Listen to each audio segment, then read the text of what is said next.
A l'habitació. Atenció, aquest vídeo no és apte per a menors de 16 anys.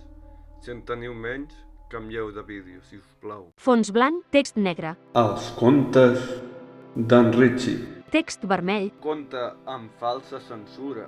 Quan sona un to. Un rectangle tapa la boca. A l'habitació. Aquell matí em vaig despertar malhumorat per culpa del soroll del timbre. Qui podia trucar tant d'hora? Em vaig preguntar. Vaig sortir del llit, vaig mirar per l'espiell de la porta. Era la meva xicota. Aleshores em vaig alegrar. Veig que estàs content, va dir-me ella. Sí, és que és el primer cop que vens a casa meva. He vingut perquè necessito que em facis un favor, va dir. Quin? I va dir. Vull fer un trio i necessito el teu El puc veure? Sí, esclar que sí, passa, passa, com si fossis a casa teva. Mira, és aquí. Oh, que gran que és! El puc tocar? Va dir. Oh, i tant que sí. A quantes persones els has deixat tocar el teu? Va preguntar.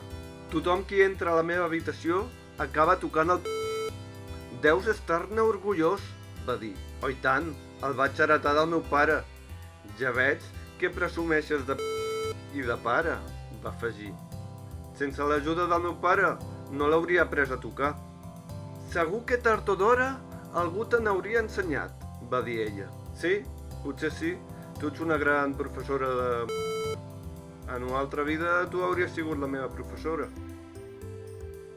Sí, però el meu somni és fer un trio i deixar de donar classes, va respondre.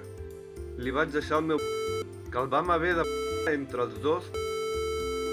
Dies més tard va el trio i així va ser com la meva xicota va muntar un trio amb dues amigues seves i el meu el va ser tot un èxit. La meva xicota va deixar de treballar com a professora de...